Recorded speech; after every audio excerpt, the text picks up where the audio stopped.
When I first came to campus, I was very surprised by the use of alcohol. I was around alcohol a lot my first year of school. I guess I didn't really have an accurate description of what it was going to be like at all. It was always around every weekend. People were talking about it. I had no idea what it was going to be like.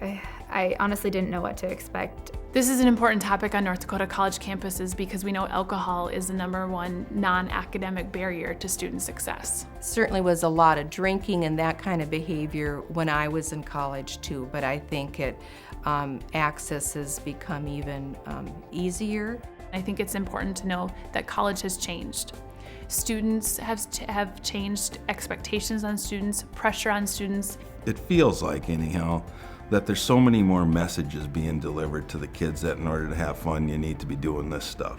They think to fit in or to be the real college student, you need to consume alcohol in high-risk ways. My first roommates were definitely the people who went out all the time. They pressured me into going out with them. I wanted to get along with them. I wanted to have friends. No, there are a lot of kids at every campus that don't drink. I've gone out a few times, but still have decided to abstain from drinking. I don't feel like I'm missing out because I feel like I'm with the right people now. I don't need to do that to have fun.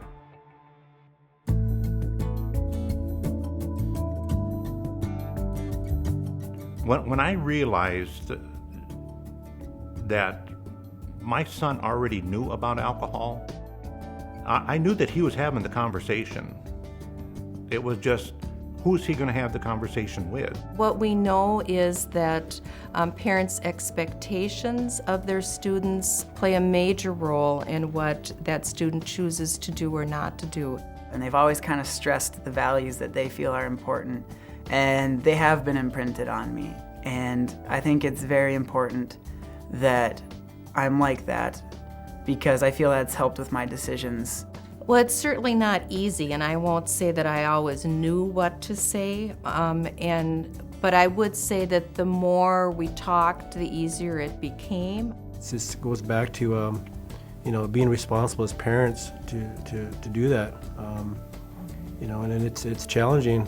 We know from our research that our students really do take their parents' expectations very seriously about alcohol, more so than even state laws or city ordinances.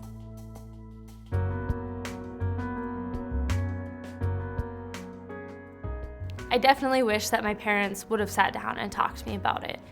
Although that conversation is bound to be an awkward conversation or a forced conversation, I feel that it definitely would have been helpful for me. I did get talked to, but not as much as I would have liked. They're no longer there every day.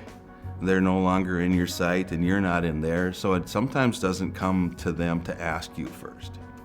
I like to think that our conversations about good and bad decisions started, when they were able to recognize us as their parents.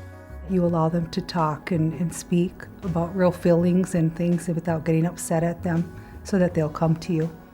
I feel I would have personally benefited from and possibly made better choices if my parents would have sat down and talked to me about it. I wouldn't say that there's any specific right way that you need to do all of these things step by step, but it's really important, and I would say the #1 thing is to make your expectations known and make them clear.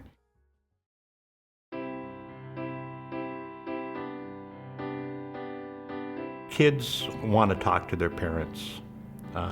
No matter how much they tell you they don't want to, they want to, and they want your advice. Reinforce the fact that you don't have to go out and party. You don't have to drink alcohol to have fun. Just talk with them. Tell them about how it can negatively affect your body, like the physical aspects of it, the social aspects, how it can hurt you, and the academic aspects of it. I think it's important to sit down with your son or daughter and really have the conversation in a non-judgmental way. And I think it's really important when you sit your child down that the TV's off, there's no distractions, there's quiet time. My mom's favorite time to talk to me about uncomfortable situations is when we're on a road trip. The message is that you care, that you're there for them. And I would explain, you know what, I love you, and I'm going to have these conversations again and again. Research indicates that the best thing parents can do is set clear expectations for their student, hold them accountable to those expectations, and then also model low-risk drinking in their own behaviors.